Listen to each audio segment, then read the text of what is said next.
तो hello everyone, this is me Pratyush and this is our amazing channel cracking class 12 और BSc केम।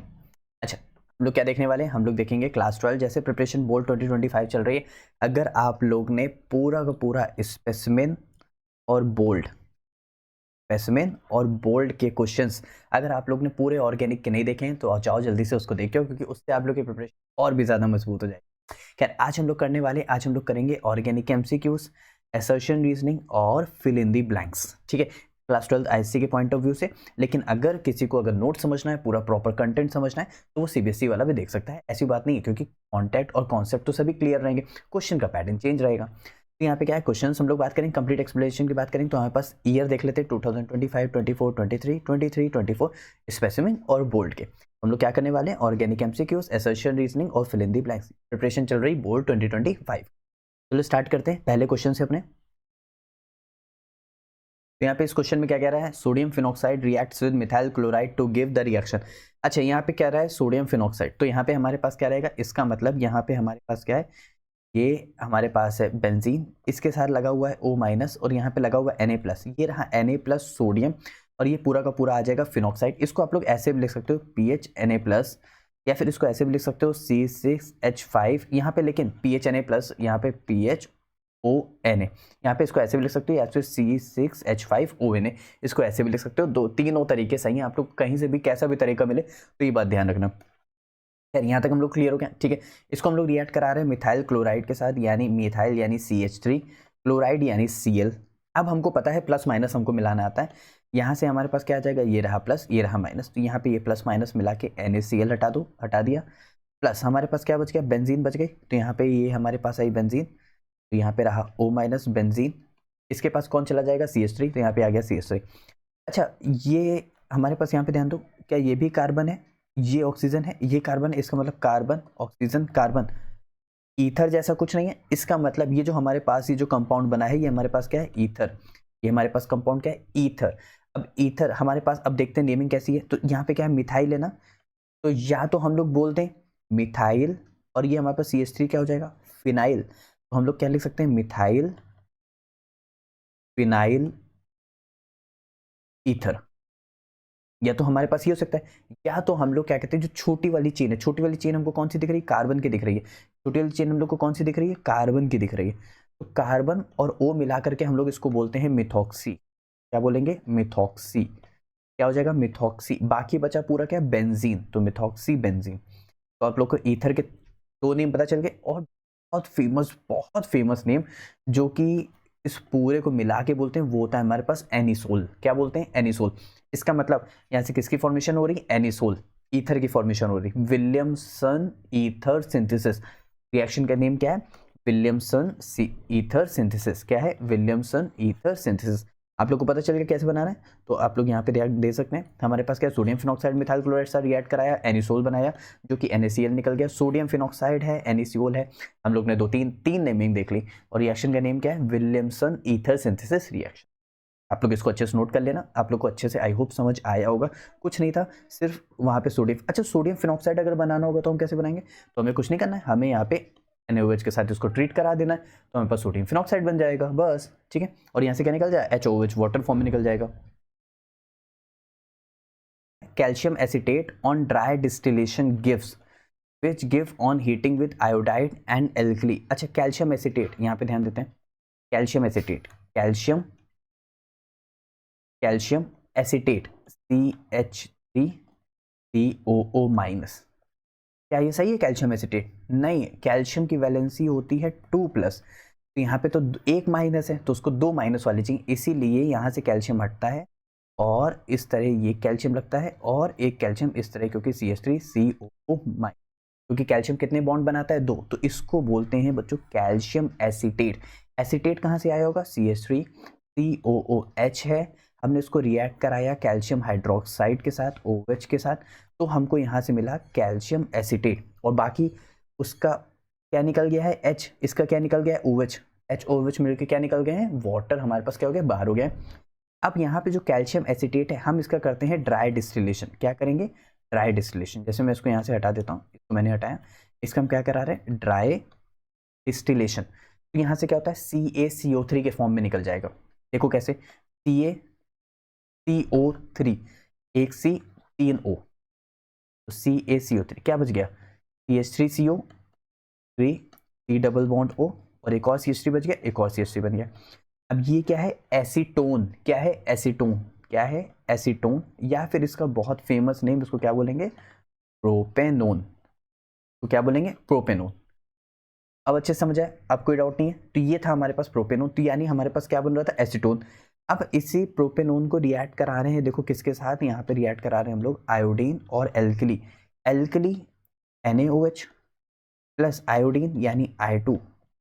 कुछ कुछ जानी पहचानी सी रिएक्शन नहीं लग रही है, यहाँ पे हम लोग 4 NaOH लेते हैं, 3 I2 लेते हैं, जो कि कौन सी रिएक्शन है, आयोडोफॉर्म रिएक्शन। तो यहाँ से क्या बनाएगा, CHI3, क्या बनाएगा CHI3।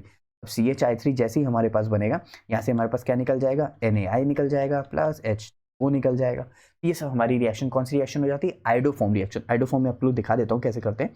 यहाँ पे हमारे क्या होता है, एसीटोन, जैसे कि अभी हम लोग ने बनाया, आप लोग ने यहाँ पे ध्यान दिया, एसीटोन I2 के साथ रिएक्शन, NaOH के साथ रिएक्शन, जो ये जो कार्बोनिल कंपाउंड है, कार्बोनिल कंपाउंड से जो लगा हुआ मिथाइल ग्रुप है, वो ही क्या कहते हैं, कन्वर्ट होता है आयोडोफॉर्म में, वही कन्वर्ट होता है आयोडोफॉर्म में। बाकी क्या बच गया, बाकी बचा ये CH3 C double bond O, यहाँ से आता है ONA, तो यहाँ से आएगा ONA।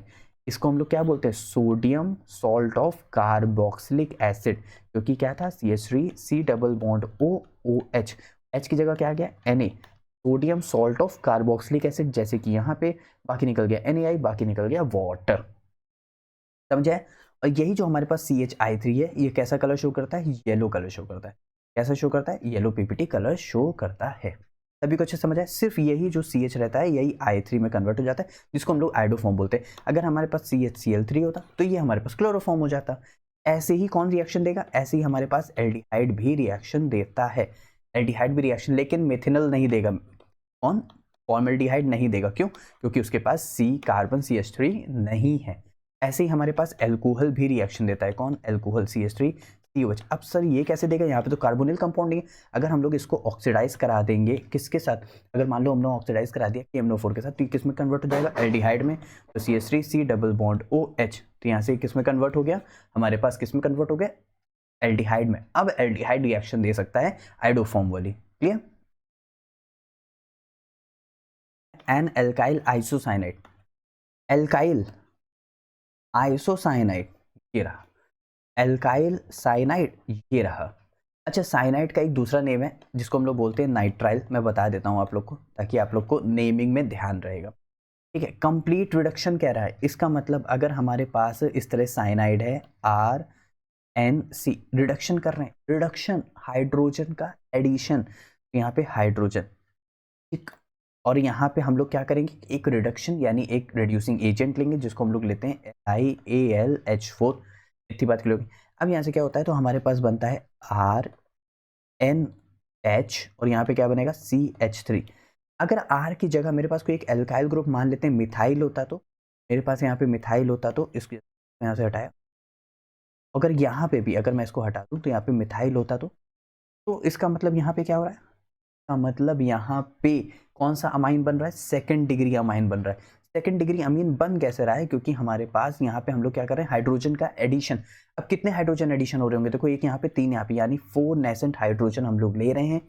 एक हाइड्रोजन इस H के पास जा रहा है, 3 हाइड्रोजन इसके पास जा रहे हैं, जो कि किस फॉर्मेशन कर रहे हैं, सेकेंड डिग्री अमीन, यानी एन हाइल एनामाइन, एन हाइल एनामाइन, जो हमारे पास ये रिएक्शन बन रहा है। अब समझ आया पक्का ना, जिसको हम लोग बोल सकते हैं डाइमिथाइल अमीन भी बोल सकते हैं, वो तो बहुत ईजी है। ये था हमारे पास पूरा पूरा सेकेंडरी अमीन की, जिसकी ये क्या कर रहा है, फॉर्मेशन कर रहा है। अगर यहाँ पे हमारे पास साइनाइड होता है यानी RCN होता, तो यहाँ पे इसका हम लोग डिडक्शन करते हैं, तो यहाँ पे RCH2 हो जाता, NH2 हो जाता, 2 हाइड्रोजन इस कार्बन के पास जाते, 2 हाइड्रोजन इस हाइड्रोजन के मतलब नाइट्रोजन के पास जाते, और यहाँ पे क्या करते, 4 नेसेंट हाइड्रोजन का हम लोग एडिशन करते, तो यहाँ पे RCH2 NH2 यानी 1 डिग्री अमीन बनता। और अगर आइसोसाइनाइड है तो कौन सा, 2 डिग्री अमीन बन रहा है। अच्छा, आइसोसाइनाइड की प्रिपरेशन जानते हो ना, अगर अमीन से हम लोग आइसोसाइनाइड बनाते हैं यानी RNC बनाते हैं, RNC, तो ये कौन से साइनाइड है, आइसोसाइनाइड यानी कार्बाइल अमीन टेस्ट है, कार्बाइल अमीन रिएक्शन है। खैर एक जनरल के लिए मैंने बता दिया। तो आप लोग इसको समझ आ गए ना, ठीक है।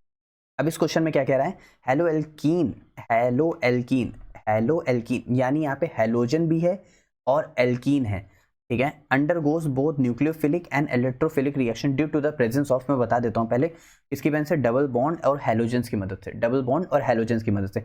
अच्छा, हेलो एल्कीन क्या होगा, हमारे पास एक एल्कीन ग्रुप होगा और एक हेलोजन होगा, हेलो एल्कीन हो जाएगा, ठीक है। इतनी बात क्लियर होगी।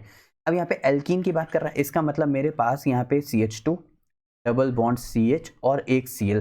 देखो यहाँ पे क्या हो रहा है, हेलो हेलोजन और यहाँ पे एक एल्कीन टर्म है, ठीक, जैसे उसने बोला था मैंने वैसे लिखा।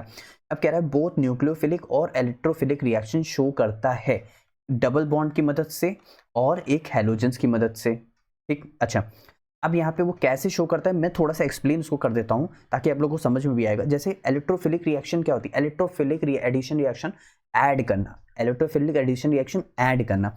अब यहाँ पे ऐड कैसे होता है ध्यान दो, जैसे मेरे पास एक एल्कीन है, सिंपल सा लेते हैं, जैसे हम लोग ने मार्कोनिकॉफ रूल पढ़ा हुआ है, ठीक है, हम लोग ने जैसे मार्कोनिकॉफ रूल पढ़ा हुआ है, तो वैसे ही हम लोग ने यहाँ पे क्या लिया है, हम लोग ने एक एल्कीन लिया है, उसमें HBr को ऐड करा है। अब ये सिमेट्रिकल एल्कीन है तो H भी कहीं भी जा सकता है, Br भी कहीं जा सकता है, तो H आ गया, Br आ गया। देखो यहाँ पे आ गया H और यहाँ पे आ गया Br, तो यहाँ पे क्या बन गया, ब्रोमो इथेन बन गया, ठीक है। लेकिन उसने हमको बोला था हेलो एल्कीन, तो हमने क्या लिया, एक हेलो एल्कीन लिया। तो H हमने कहाँ ऐड कराया, H हमने यहाँ ऐड कराया, Br हमने ऐड कराया। जब कार्बन की वैलेंसी 5 हो रही थी तो एक बॉन्ड यहाँ से क्या हो गया, ब्रेक हो गया, तो यहाँ से हमारे पास बन गया CH3 और यहाँ से बन गया CBr Cl और H। यहाँ पे क्या हो गया, HBr का एडिशन हो गया एज अ इलेक्ट्रोफिलिक, तो ये electrophilic addition reaction double bond show कर रहा है। जैसे कि यहाँ पे ध्यान देते हैं तो न्यूक्लियोफिलिक रिएक्शन कैसे हो रही, एक OH आएगा और एक Cl जाएगा, तो यहाँ से हमारे पास बन गया इस तरह। अच्छा, जो CH2 डबल बॉन्ड CH है, ये यहाँ पे Cl, इसको हम लोग बोलते हैं विनाइल क्लोराइड। क्या बोलते हैं, विनाइल क्लोराइड, विनाइल क्लोराइड। ये हमारे पास क्या हो जाएगा, विनाइल एल्कोहल, क्या हो जाएगा, विनाइल एल्कोहल। विनाइल उनको बोलते हैं जैसे CH2 डबल बॉन्ड CH के साथ अगर कुछ ग्रुप लगा होता तो हम लोग उसको बोलते हैं विनाइल। आई होप इतनी बात क्लियर हो गई आप लोग को अच्छे से, तो आप लोग को समझ आया ना। एडिशन रिएक्शन ऐड हुआ है, यहाँ से एक न्यूक्लियोफिलिक रिमूव हुआ है, हेलो एल्कीन, ये रहा हमारे पास हेलोजन और ये रहा हमारे पास पूरा का पूरा एल्कीन, ऐसे डबल बॉन्ड और हेलोजन के टर्म में, ठीक है। अब इस क्वेश्चन में हम लोग से क्या कह रहा है, which of the following product is form when benzene diazonium chloride, benzene, ये रहा बेंजीन, डाइएजोनियम N2, इसको बोलते हैं डाइएजो। अच्छा, नियम है यानी इसके ऊपर पॉजिटिव चार्ज है, आखिरी में IUM आ रहा है, और क्लोराइड, बेंजीन डाइजोनियम क्लोराइड की रिएक्शन करा रहे हैं हाइपोफॉस्फोरस क्लोराइड, उसने दिया। अच्छा, अगर H3PO3 होता फॉस्फोरस एसिड, H3PO4 होता phosphoric acid, in the presence of cuprous ion, cuprous Cu plus, cupric Cu2 plus, ठीक। तो यहाँ से कैटलिस्ट यहाँ से बनता है बेंजीन, कैसे बनता है मैं आप लोग को दिखा देता हूँ। यहाँ पे जैसे आप लोग रिएक्शन देख सकते हैं, तो यहाँ पे क्या है, H3PO3 है, Cu प्लस की प्रेजेंस में करा रहे हैं, तो यहाँ से हम लोग का मिलता है बेंजीन, और बेंजीन यहाँ पे क्या निकल जाता है, H3PO3। तो यहाँ पे ध्यान दो, यहाँ पे N2 प्लस था, N2 प्लस से वो चला गया N2 में, यानी act as a reducing agent, उसने दूसरे को क्या किया है, रेड्यूस किया है, उसने दूसरे को क्या किया, रेड्यूस किया, तो खुद क्या हुआ होगा, ऑक्सीडाइज हुआ होगा। तो N2 पहले हमारे पास था पॉजिटिव चार्ज, फिर हो गया जीरो में, यानी पॉजिटिव से जीरो में आ गया, यानी क्या हो गया, रेड्यूस हो गया, तो act as a reducing agent, ठीक है। और बचा हुआ HCl हमारे पास यहाँ से बाहर हो गया, ठीक है, अच्छे समझ आ गया, पक्का ना, ठीक है। तो H3PO3 react as a reducing agent, the loss of nitrogen, और जो Cu प्लस है वो क्या कर रहा है, act as a catalyst, reaction की एफिशिएंसी को क्या कर रहा है, इंक्रीज कर रहा है, रिएक्शन की एफिशिएंसी को क्या कर रहा है, इंक्रीज कर रहा है, ठीक है। अब इस क्वेश्चन में हम लोग से क्या कह रहा है, aniline is soluble in HCl while it's only slightly soluble in water, ठीक है। Aniline can not make hydrogen bond with water but gets protonated easily by acid. देखो बात तो सही है, क्या कहते हैं, एनिलीन सॉल्युबल होता है HCl में और ये स्लाइटली सॉल्युबल होता है इन वाटर में, और एनिलीन जब हाइड्रोजन बॉन्ड नहीं बना पाता है इसीलिए वो स्लाइटली सॉल्युबल होता है इन वाटर में, और लेकिन ईजिली प्रोटोनेटेड हो जाता है बाय एसिड से। तो इसका रीजन भी सही है, असर्शन भी सही है, और दोनों इसका करेक्ट एक्सप्लेनेशन भी है। लेकिन होता कैसे मैं आप लोग को दिखाता हूँ, जैसे यहाँ पे ध्यान दो, देखो कुछ थोड़ा सा टर्म ध्यान रखना, अगर हमारे पास अगर हमारे पास जैसे मान लेते हैं CH3 है, ठीक, CH3 CH2 NH2 है, ठीक, यहाँ पे कार्बन कार्बन कार्बन कार्बन का NH2 है, और या फिर हमारे पास इस तरह बेंजीन के साथ NH2 है। ठीक है, सुनना मेरी बात ध्यान समझने की कोशिश करना। ये हमारे पास सॉल्युबल हो जाएगा, इट इज सॉल्युबल, या फिर इसको हम कह सकते हैं हाईली सॉल्युबल। कैसा? Highly soluble. ये भी हमारे पास हाईली सॉल्युबल रहेगा, लेकिन ये हमारे पास सॉल्युबल नहीं रहेगा, ये भी हमारे पास स्लाइटली जरा सा सॉल्युबल रहेगा। अब वो ऐसा क्यों हो रहा है? क्योंकि यहाँ पे तो पहली बात, यहाँ पे क्या है, ये हमारे पास बेंजीन रिंग है, ठीक, नाइट्रोजन के पास होते हैं लोन पेयर, लोन पेयर यहाँ पे बिजी हो जाते हैं रेजोनेंस में। यहाँ पे जब बिजी हो जाएगा रेजोनेंस में, पहली बात तो यहाँ पे उसको डोनेट करने का मौका नहीं मिलेगा, तो एज अ बेस अच्छा नहीं कहलाएगा, पहली बात। दूसरी बात, इसका जो हाइड्रोजन है यहाँ पे वाटर इतना अच्छे से इसके ऊपर अटैक कर ही नहीं पाता है, क्योंकि इसके पास जो ये बल्की ग्रुप है, बेंजीन क्या होता है, एक नॉन पोलर कंपाउंड, एक हाइड्रोफोबिक नेचर। कैसा?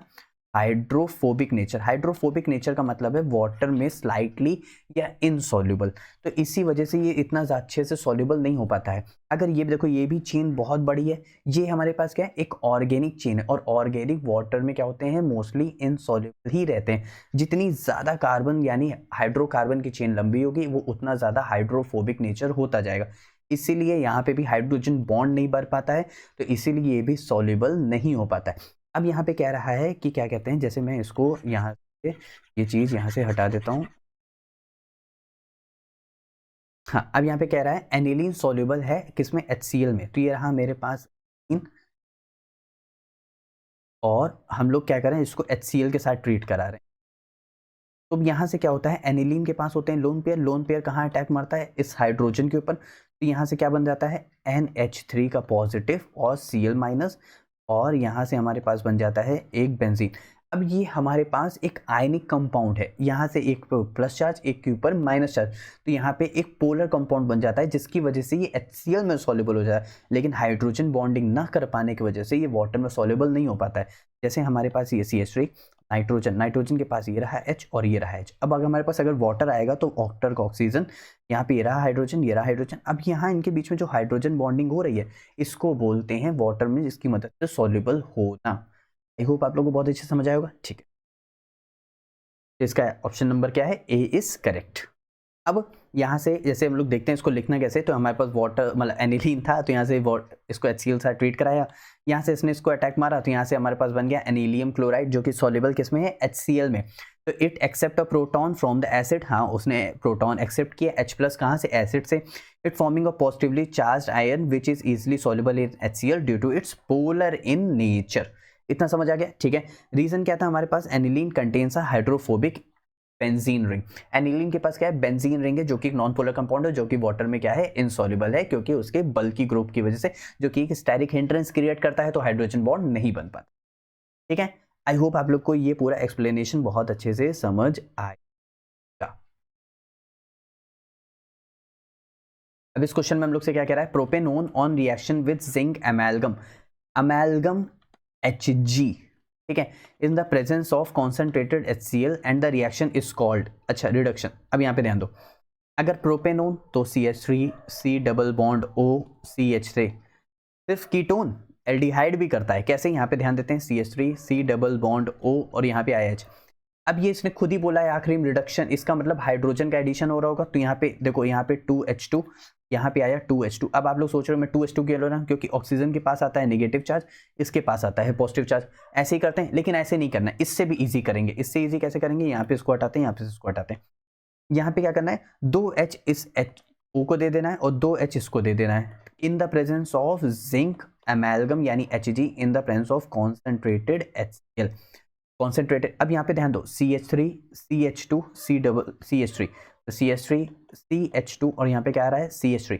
जैसे यहाँ पे भी 2H2 है, 2H इसको दे दो और 2H इसको दे दो, तो यहाँ से क्या बन रहा है, CH3 CH3, तो यहाँ से क्या बन रहा है, CH3, तो यहाँ से क्या मिल रहा है, CH3। जितने कार्बन देखो रिएक्टेंट में उतने कार्बन प्रोडक्ट में, जितने कार्बन रिएक्टेंट में उतने कार्बन प्रोडक्ट में।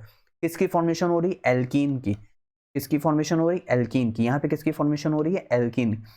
तो हमारे पास एल्डिहाइड हो या कीटोन हो, हम लोग रिएक्ट कराएंगे जिंक एमेल्गम के साथ इन the presence of concentrated HCl, हम लोग को क्या बना के देगा, एल्कीन की फॉर्मेशन करके देगा। इतनी बात क्लियर हो गई, ठीक है।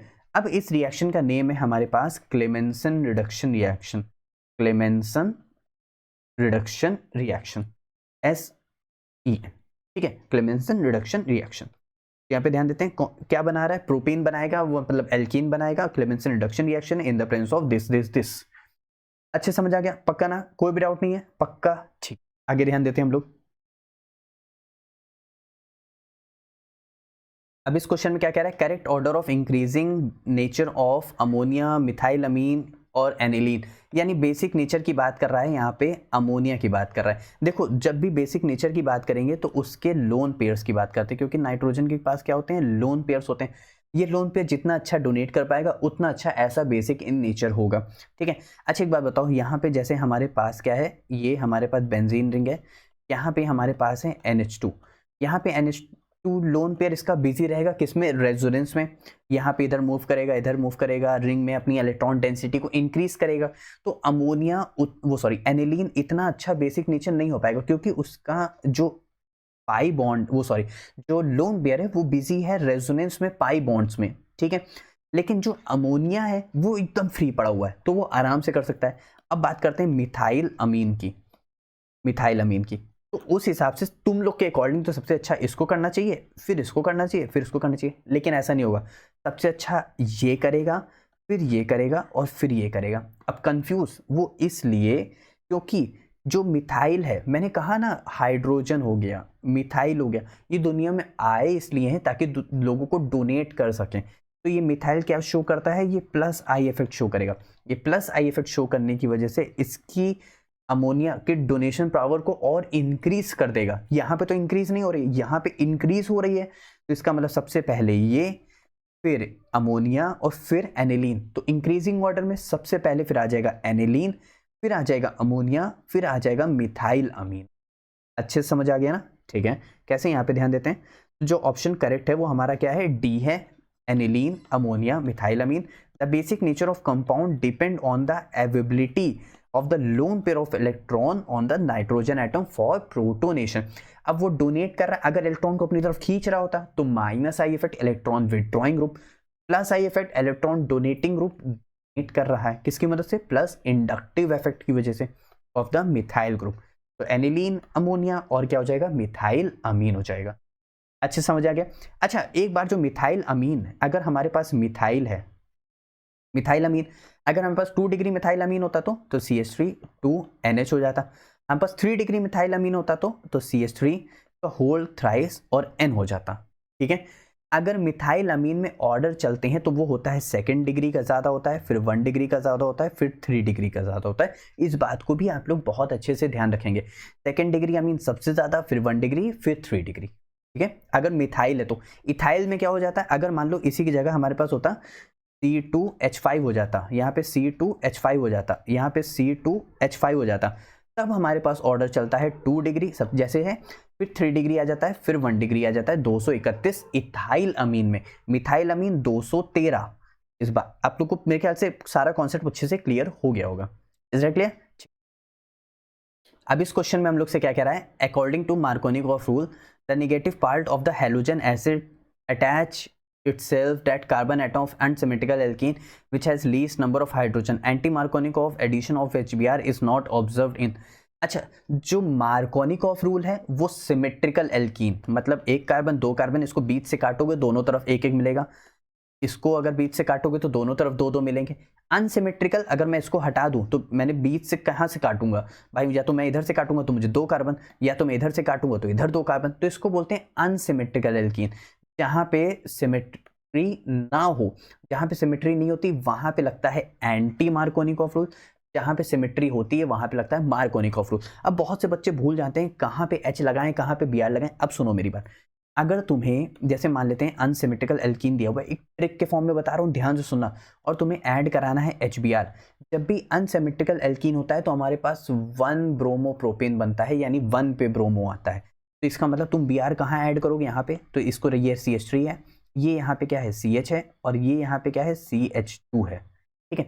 तो जहाँ पे ज़्यादा नंबर ऑफ हाइड्रोजन है वहाँ पे जा रहा है Br, इसका मतलब एंटी मार्कोनिकॉफ रूल में जहाँ पे कम नंबर ऑफ हाइड्रोजन होंगे वहाँ पे हाइड्रोजन जाएगा, इस तरह CH3 CH2, और यहाँ पे क्या आएगा CH2, और यहाँ पे क्या आएगा Br। जहाँ पे कम नंबर ऑफ हाइड्रोजन होंगे वहाँ पे हाइड्रोजन जाएगा, जहाँ पे ज़्यादा नंबर ऑफ हाइड्रोजन जाएंगे वहाँ पे Br जाएगा। लेकिन ऐसा हम लोग किस में करेंगे, ऐसा हम लोग अनसिमेट्रिकल एल्कीन में करेंगे, यानी anti Markovnikov rule. Anti Markovnikov rule में HBr in the presence of H2O2 यानी पर ऑक्साइड भी हम लोग लेते हैं। आई होप इतनी अच्छे से बात क्लियर होगी, ठीक है। अब इसके बाद हम लोग से यहाँ पे कह रहा है कि किस में ऑब्जर्व नहीं होगा वो भी देख लेते हैं। तो किस में ऑब्जर्व नहीं होगा, अब यहाँ पे ध्यान दो, हमारे पास प्रोपीन यानी 1 2 3 4 5, 1 2 3 4 5, प्रॉप 1 इन कह रहा है, प्रोपीन कह रहा है, यानी अनसिमेट्रिकल एल्कीन इसमें नहीं। ब्यूटोइन 1 2 3 4, ब्यूट 2 पे इन है, हाँ इसमें ऑब्जर्व्ड हो जाएगा। इस यहाँ पे कह रहा है HBr इज नॉट ऑब्जर्व्ड, यानी इसमें ऑब्जर्व नहीं होगा। मतलब क्यों, क्योंकि ये सिमेट्रिकल एल्कीन है, सिमेट्रिकल एल्कीन में Markovnikov rule anti Markovnikov rule नहीं लगेगा। तो हमारे पास बाकी देखने की जरूरत नहीं, ब्यूट 1 इन तो यहाँ पे हो जाएगा, तो यहाँ से बॉन्ड हट जाएगा, और जैसे रे यहाँ से इसको मैं हटा देता हूँ, यहाँ पे भी ये हो गया ब्यूट 1, पेन 2 इन यानी एक कार्बन और लग गया, पेन 2 इन हो गया। ठीक है, तो किस में ऑप्शन क्या हो जाएगा, ऑप्शन नंबर मेरे पास सेकंड नंबर ऑप्शन करेक्ट हो जाएगा। अब इस क्वेश्चन में क्या कह रहा है, tertiary butyl bromide undergoes Wurtz reaction to give 2,2,3,3 tri methyl butane. ठीक है, same alkyl halide reacts with sodium dioxide to heater the carbon double bond. अच्छा, ये वुड्स रिएक्शन की डेफिनेशन इन्होंने लिखी हुई है। ठीक है, यहाँ पे कह रहे हैं टर्शरी ब्यूटाइल ब्रोमाइड कैसे बनाएंगे, टर्शरी ब्यूटाइल, टर्शरी मतलब एक कार्बन 3 कार्बन से अटैच है, एक कार्बन 3 कार्बन से अटैच है, तो tertiary butyl 4 carbon, bromide, bromide. Wurtz reaction होती क्या है, वुड्स रिएक्शन होती है कि हम लोग सोडियम के प्रेजेंस में और ड्राई ईथर की प्रेजेंस में हम लोग रिएक्शन कराते हैं। यहाँ पे इसके 2 मॉलिक्यूल्स लेते हैं और इसीलिए हम लोग सोडियम के 2 मॉलिक्यूल्स लेते हैं। अब यहाँ से क्या हो जाएगा, 2 NaBr क्या हो जाएगा, बाहर हो जाएगा, 2 NaBr बाहर हो जाएगा। तो यहाँ से अगर मैं 2 NaBr को निकाल दूँ तो हमारे पास क्या बचेगा, हमारे पास बस ये वाला कंपाउंड बचेगा। तो हम लोग इसीलिए इसके 2 कंपाउंड लेते, तो वैसे ही 2 कंपाउंड और आकर के यहाँ पे जुड़ जाते हैं। अब ये क्या हो गया, 1 2 3 4, 2,2 3,3 टेट्रा मिथाइल ब्यूटेन, 2,2 3,3 4 है तो टेट्रा मिथाइल ब्यूटेन की फॉर्मेशन हो गई। तो यानी बात तो सही है। तो वुड्स रिएक्शन यानी हमारे पास असर्शन रीजन भी सही है और रीजन उसका करेक्ट एक्सप्लेनेशन भी हमारे पास सही है। वुड्स रिएक्शन हमारे पास हमेशा डबल करती है, यानी जो हमारे पास एल्काइल हैलाइड है उसको क्या करेगी, डबल कर देगी। अगर हमारे पास बेंजीन होगी तो बाइफिनाइल कर देगी। ठीक है, अगर हमारे पास एक बेंजीन है और एक एल्काइल है, वुड्स फिटिग रिएक्शन है, तो उसको क्या कर देगी, उसको भी जोड़ देगी। समझ आया अच्छे से। तो ये थी हमारे पास इसका असर्शन रीजनिंग, जिसमें असर्शन और रीजन दोनों सही है और उसका करेक्ट एक्सप्लेनेशन भी है। Is that clear. अब इस क्वेश्चन में हम लोग से क्या कह रहा है, addition of small quantity of ethanol to chloroform prevent the formation of, कौन सी गैस फॉर्मेशन करते हैं, फॉस्जीन, COCl2, COCl2। ये कोबाल्ट नहीं है, ये कार्बन मोनोऑक्साइड वाला है। And convert to harmless compound, harmless compound यहाँ पे हमारे पास रहता है इथाइल कार्बोनेट, क्या रहेगा, इथाइल कार्बोनेट। अब होगा कैसे, इसको भी हम लोग थोड़ा सा देख लेते हैं कि हमारे पास जो CHCl3 है, ठीक है, ये स्लोली ऑक्सीडाइज हो जाता है। अच्छा, यहाँ से हम लोग के पास क्या होता है, यहाँ से हम लोग के पास जैसे होता है मीथेन, प्लस हम लोग रिएक्ट कराते हैं क्लोरीन के साथ, तो हम लोग के पास क्या निकल जाता है, CHCl3, जिसको हम लोग बोलते हैं क्लोरोफॉर्म, जिसको हम लोग क्या बोलते हैं, क्लोरोफॉर्म। अच्छा, ये तो बन गया, ठीक है। तो यहाँ से अच्छा बाकी बचा क्या, बाकी बचा हमारे पास 3 HCl हमारे पास क्या हो जाते हैं, बाहर हो जाते हैं। अच्छा 6 HCl है तो यहाँ पे 6 हो जाता है इस तरह। खैर इतनी बात क्लियर होगी कि हम लोग को पता चल गया कि क्लोरोफॉर्म कहाँ से है। अब ये क्लोरोफॉर्म जो है वो वापस CHCl3 जो है वो वापस ऑक्सीजन के साथ ट्रीट करके यहाँ से बना देता है फॉस्जीन गैस HCl, ठीक है, क्योंकि एक Cl यहाँ से निकल गया, एक Cl यहाँ से निकल गया ना, तो हमारे पास HCl आ गया। अब यहाँ पे एक O है तो हम इसलिए इसके लिए बैलेंसिंग रिएक्शन के लिए हाफ O2 हम लोग यूज कर लेते हैं। अच्छा इतनी बात क्लियर हो गई है, ठीक है। तो ये जो फॉस्जीन गैस बनती है इसको प्रिवेंट करने के लिए, ये आगे और भी ज़्यादा टॉक्सिक ना हो, इसीलिए हम लोग इसमें ऐड कर देते हैं इथेनॉल C2H5OH। जैसे ही हम लोग इसमें इथेनॉल ऐड करते हैं तो हम लोग को मिलता है C2H5O COC2H5। अब ये क्या है भाई, इसी को हम लोग थोड़ा सा शॉर्ट फॉर्म करके लिख देते हैं ताकि आप लोग को और समझ आएगा। C2H5 का होल ट्वाइस, ये पूरा क्या है CO3, तो हमारे पास बनता है इथाइल कार्बोनेट, क्योंकि CO3 की वैलेंसी 2 इधर, उसका 1 इधर, तो इसीलिए ये हमारे पास बनता है इथाइल कार्बोनेट। अब समझ आए, इथाइल कार्बोनेट एक नॉन टॉक्सिक, थोड़ा सा हार्मफुल है लेकिन नॉन टॉक्सिक है, जितना ज्यादा हमारे पास जो COCl2 था, यानी फॉस्जीन गैस। कैसे, यहाँ पे थोड़ा सा ध्यान दे लेते हैं। हमारे पास क्या है, फॉस्जीन और इथाइल कार्बोनेट बनेगा। जो इथाइल कार्बोनेट जो क्लोरोफॉर्म है वो स्लोली ऑक्सीडाइज होता है in the presence of air और लाइट की टू फॉर्म फॉस्जीन गैस बनाती है, विच इज हाईली टॉक्सिक होती है। जैसे ऑक्सीजन से ट्रीट करके COCl2 इसने बनाया, HCl निकाला।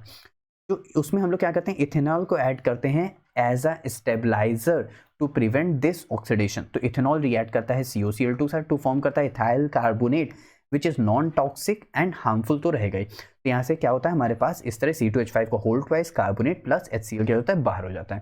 तो ये था हमारे पास पूरा एक कंप्लीट क्वेश्चन कि हम लोग addition of small quantity of ethanol to chloroform, formation किसकी होगी, फॉस्जीन गैस। हार्मफुल कंपाउंड कौन सा बनेगा, इथाइल कार्बोनेट, जैसे कि अभी आप लोगों ने ध्यान दिया। क्लियर, ठीक।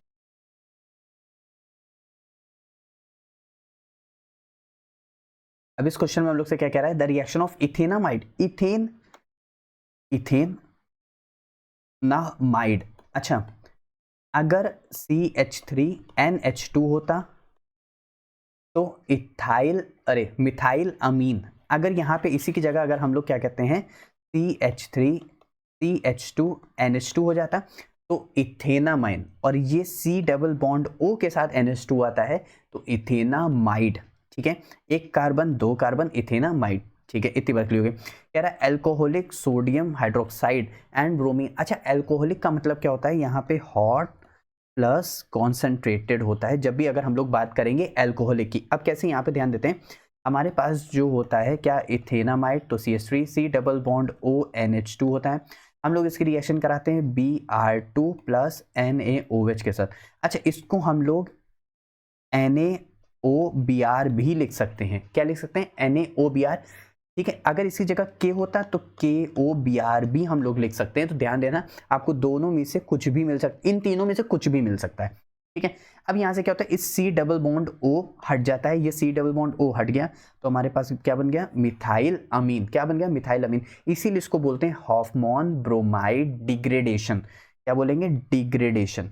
डिग्रेडेशन का मतलब क्या है, यहाँ से चेन की कमी हो रही है, तो इसीलिए मिथाइल अमीन क्या बन जाता है, वापस में हमारे पास जो बाय प्रोडक्ट्स निकलते हैं Na2CO3, NaBr और प्लस H2O, ये हमारे पास क्या होते हैं, बाय प्रोडक्ट्स इसके निकलते हैं। इसके मैकेनिज्म जानने की कोई ज़रूरत नहीं, क्योंकि IC में मैकेनिज्म नहीं पूछी जाती है। हमारे पास क्या बन गया, मिथेनामाइन, तो मिथाइल अमीन। तो हमारे पास ऑप्शन नंबर बी क्या हो जाएगा, हमारे पास करेक्ट हो जाएगा। आई होप आप लोग को अच्छे से समझ आया।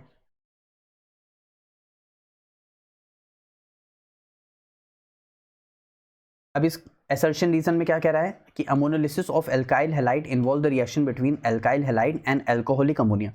अच्छा, एल्काइल हैलाइड और अमोनिया कैसे, यहाँ पे ध्यान देते हैं। अमोनोलिसिस कर रहे हैं यानी अमोनिया ऐड होता जाएगा, एक एच जाता जाएगा, यानी यहाँ पे हमारे पास क्या है, एल्काइल हैलाइड। चलो हम लोग ले लेते हैं, जैसे हम लोग ने ले लिया CH3, हम लोग ने ले लिया Br। ठीक है, इसको हमने ट्रीट करा दिया अमोनिया के साथ, यहाँ से एक HBr निकाल दो, तो CH3 यहाँ से क्या ऐड हो जाएगा, NH2 बन जाएगा, और प्लस हमारे पास क्या निकल जाएगा, एक HBr निकल जाएगा। ठीक है, ये तब तक करो जब तक सारे H रिमूव नहीं हो जाते और N आ नहीं जाता, मतलब अमोनिया में से सारे H निकल जाने चाहिए। तो यहाँ से क्या होगा, देखो CH3 NH2 अब की बार हमारे पास बना, फिर हम लोग उसको रिएक्ट करा रहे हैं CH3Br यानी एल्काइल हैलाइड के साथ। फिर यहाँ से क्या होगा, एक H फिर इस Br को ले जाएगा, तो यहाँ से क्या बन जाएगा, देखो CH3 NH और CH3। इसको हम लोग ऐसे भी लिख सकते हैं, CH3 का whole twice NH। 2 degree amine तो नहीं है, क्योंकि जिस नाइट्रोजन के साथ 2 कार्बन अटैच है तो वो 2 डिग्री अमीन कहलाता है। अब एक बात बताओ, जैसे हमारे पास क्या है, CH3 का होल ट्वाइस NH, फिर इसको हम लोग किसके साथ ट्रीट करा देंगे, CH3Br के साथ। तो यहाँ से फिर एक H, इस फिर एक Br को लेकर चला जाएगा। इसका मतलब अब की बार हमारे पास क्या बन जाएगा, अब की बार हमारे पास बन CH3 इस तरह, CH3 का होल ट्वाइस था, अब की बार एक और CH3 आ जाएगा, CH3 का होल थ्राइस हो जाएगा तो नाइट्रोजन, यानी हमारे पास क्या बन गया, 3 डिग्री अमीन बन गया और प्लस HBr निकल गया। क्या हम लोग वापस से इसको CH3Br के साथ ट्रीट करा सकते हैं? हाँ, हम लोग ने NH4+ भी तो बनाया, अमोनियम आयन भी तो बनाया, तो यहाँ भी बनाते हैं। तो यहाँ से हमारे पास क्या बनेगा, CH3 N पॉजिटिव Br-। तो ये हमारे पास क्या बन गया, अमोनियम आयन की तरह फॉर्मेशन हो गई। सभी को समझ आया एकदम अच्छे से, कोई भी डाउट नहीं है? तो ये यहाँ तक हमारे पास क्या बन रहा है, 1 डिग्री अमीन, 2 डिग्री अमीन, 3 डिग्री अमीन और 4 डिग्री अमीन, मतलब क्वाटरनरी सॉल्ट बन रहा है। देखो प्लस माइनस है ना, इसीलिए हम लोग उसको बोलते हैं क्वाटरनरी सॉल्ट भी बोलते हैं। क्या बोलते हैं, क्वाटरनरी सॉल्ट भी बोलते हैं। यानी दो चार और सबकी फॉर्मेशन हो रही है। तो ठीक है, अब और देखते हैं। Ammonolysis of alkyl halide involve the reaction, हाँ रिएक्शन हो रही है, ठीक है। Ammonolysis of alkyl halide produces 2nd degree amine only, नहीं भाई, हमने तो 4 तक इसको बना दिया, 2nd डिग्री बता रहे, तो यानी ये गलत हो जाएगा। तो इसका मतलब असर्शन ट्रू है और रीजन क्या है, फॉल्स है। तो यहाँ पे क्या आ जाएगा हमारे पास, जैसे कि हम लोग देख सकते हैं पूरा यहाँ पे इसकी जैसी प्रिपरेशन है मैंने आप लोग को पूरी उधर करके बता दी, आप लोग इसका स्क्रीनशॉट लेना है, इसको अच्छे से नोट कर लेना, ठीक है। अब इस क्वेश्चन में हम लोग से क्या कह रहा है, the primary alcohol are oxidise first. अच्छा, प्राइमरी अल्कोहल यानी ROH है क्या, 1 डिग्री अल्कोहल, इसको ऑक्सीडाइज कर रहे हैं। अगर हम लोग मान लो K2CR2O7 ले लें, या फिर हम लोग ले लेते हैं KMnO4 ले लेते हैं, तो ये डायरेक्ट कार्बोक्सिलिक एसिड में कन्वर्ट कर देता है। लेकिन यहाँ पे तो 2 ब्लॉक पूछ रहा है, तो पहले ये कन्वर्ट होता है एल्डिहाइड में, इसमें एल्डिहाइड में, फिर ये कन्वर्ट होगा किसमें, कार्बोक्सिलिक एसिड में, यानी COOH में, यानी ओइक एसिड में। तो यहाँ से अगर मान लो हमारे पास है, अगर हमें कार्बोक्सिलिक एसिड में कन्वर्ट करना है, तो हम लोग यहाँ पे कुछ as a mild oxidising agent लेते हैं। क्या लेते हैं, मैं फिर से रिपीट करता हूँ, माइल्ड ऑक्सीडाइजिंग एजेंट, यानी वो एल्डिहाइड पे ही रोक दें। तो हम लोग यहाँ पे लेते हैं या तो PCC, या तो हम लोग लेते हैं PDC, ठीक है, या तो हम लोग लेते हैं Cr2O3 plus HCl, Jones reagent. कौन सा, जोन्स रिएजेंट, कौन सा रिएजेंट, जोन्स रिएजेंट, ठीक है। तो यहाँ पे क्या होता है, वो किस में कन्वर्ट कर देता है, RC+OH में, किस में, एल्डिहाइड में। अब हमें अगर डायरेक्ट कन्वर्ट कराना है तो हम लोग K2CR2O7 KMnO4 भी ले सकते हैं, ठीक है। आई होप समझ आ गया, ठीक है। अब इस क्वेश्चन में हम लोग से क्या कह रहा है, the reaction of primary amine, primary amine, कहीं RNH2 की तो बात नहीं कर रहा है, कहीं CH3NH2 की तो बात नहीं कर रहा है, primary amine 1 degree amine, reaction करा रहे क्लोरोफॉर्म के साथ, तो CHCl3 प्लस इथेनोलिक KOH। अच्छा, इथेनोलिक दे या फिर एल्कोहलिक दे, KOH का एल्कोहलिक, इथेनोलिक का मतलब होता है हॉट प्लस कॉन्सेंट्रेटेड, ठीक है। तो यहाँ पे क्या हो जाएगा, हॉट, अरे यहाँ पे क्या लिखेंगे, यहाँ पे हम लोग लिखेंगे KOH, जो कि हमारे पास क्या है, एल्कोहलिक है। अच्छा, इथेनोलिक यानी C2H5OH भी हम लोग यहाँ पे इसके साथ लिख सकते हैं, ठीक है। अब यहाँ से जो हम लोग ट्रीट कराते हैं, यहाँ से हम लोग का बनता है RNC। अब ये RNC हमारे पास होता है कार्बल अमीन रिएक्शन, यानी आइसोसाइनाइड टेस्ट। इसको हम लोग आइसोसाइनाइड टेस्ट के भी नेम से हम लोग जानते हैं, इस बात का ध्यान रखेंगे। प्लस हमारे पास क्या निकल जाता है, प्लस हमारे पास क्या है, यहाँ से KCl क्या हो जाएगा, बाहर हो जाएगा और वाटर निकल जाएगा। तो आई होप आप लोग को समझ आ गया, क्या बनेगा, आइसोसाइनाइड, क्या बनेगा, आइसोसाइनाइड। इस क्वेश्चन में क्या कह रहा है, addition of bromine water to ब्यूट-1-ईन।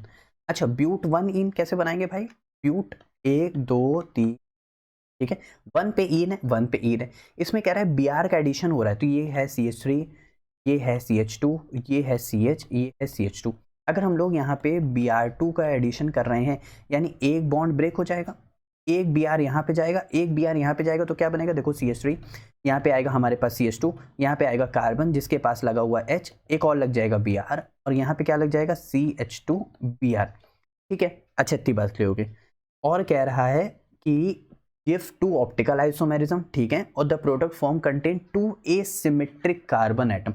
Asymmetric carbon atom का मतलब होता है कि जो कार्बन है उसकी जो 4 वैलेंसी होती है, वो चारों क्या होनी चाहिए, डिफरेंट। जैसे मान लेते हैं HABC, तो ये चारों क्या होनी चाहिए, डिफरेंट होनी चाहिए, तो वो सिमेट्रिक कार्बन एटम कहलाता है। और चलो देखते हैं यहाँ पे क्या 2 एसिमेट्रिक कार्बन एटम है, यहाँ पे ध्यान देते हैं।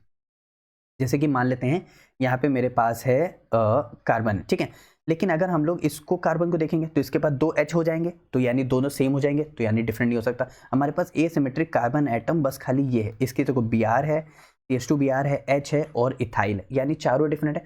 इसका मतलब इसके क्या हो सकते हैं, ऑप्टिकल आइसोमेरिज्म बन सकते हैं। तो हम लोग यहाँ पे क्या करेंगे, इसकी मिरर इमेज लेंगे। इसकी मिरर इमेज इसकी जस्ट ऐसे उठाओ, बस खाली इसको ऐसे रख दो, तो इसकी मिरर इमेज बन रही है। तो इसीलिए इसको बोल रहे हैं ऑप्टिकल आइसोमेरिज्म, जो इनैंशियोमर्स होते हैं। जो क्या होते हैं, इनैंशियोमर्स। जैसे कि आप लोग को मैं एक एग्जांपल देता हूँ, आप लोग ने उस एग्जांपल में देखा होगा लैक्टिक एसिड। लैक्टिक एसिड क्या होता है, कार्बन, यहाँ पे होता है OH, यहाँ पे होता है COOH, और यहाँ पे होता है H, और यहाँ पे होता है CH3। ये क्या है, हमारे पास लैक्टिक एसिड है। क्या है, लैक्टिक एसिड। इसका भी हम लोग क्या शो करता है, क्या, इनैंशियोमर। तो यहाँ पे क्या हो जाएगा, कार्बन, यहाँ पे हो जाएगा COOH, यहाँ पे हो जाएगा OH, यहाँ पे आ जाएगा H, और यहाँ पे क्या आ जाएगा CH3। इसको हम लोग बोलते हैं लैक्टिक एसिड। यहाँ पे D और L फॉर्म, डेक्स्ट्रोलुविट्री फॉर्म। तो ये क्या हो जाता है, इसके इनैंशियोमर यानी ऑप्टिकल आइसोमेरिज्म। आप लोग ने उसका भी देखा होगा, ग्लिसरॉल्डिहाइड का, या फिर राइबोस ग्लूकोज का भी देखा होगा, तो और टाइट्रिक एसिड का भी देखा होगा। तो ये सब हमारे क्या है, इनैंशियोमर्स हैं। खैर आई होप बहुत ज़्यादा हो गया, यहाँ पे आ जाते हैं हम लोग अपने क्वेश्चन। ये देखो, इसको जस्ट हम लोग ने पलटा इस तरह। तो ये क्या है, ऑप्टिकल आइसोमेरिज्म। तो इसके दो ऑप्टिकल आइसोमेरिज्म, और found only one asymmetric carbon atom, जो कि एक ये है और एक ये। तो इसका मतलब, इसका रीजन तो वो सॉरी असर्शन तो इसका ट्रू है, ठीक है, लेकिन इसका रीजन क्या है, फॉल्स। इसका असर्शन ट्रू है और रीजन क्या है, फॉल्स है। Is that clear? तो आई होप आप लोग को बहुत अच्छे से ये समझ आया होगा ये वाला क्वेश्चन। तो ऐसे ही पढ़ते रहना और अच्छे मार्क्स लाते रहना। तो मिलते हैं नेक्स्ट वीडियो में नेक्स्ट टॉपिक के साथ।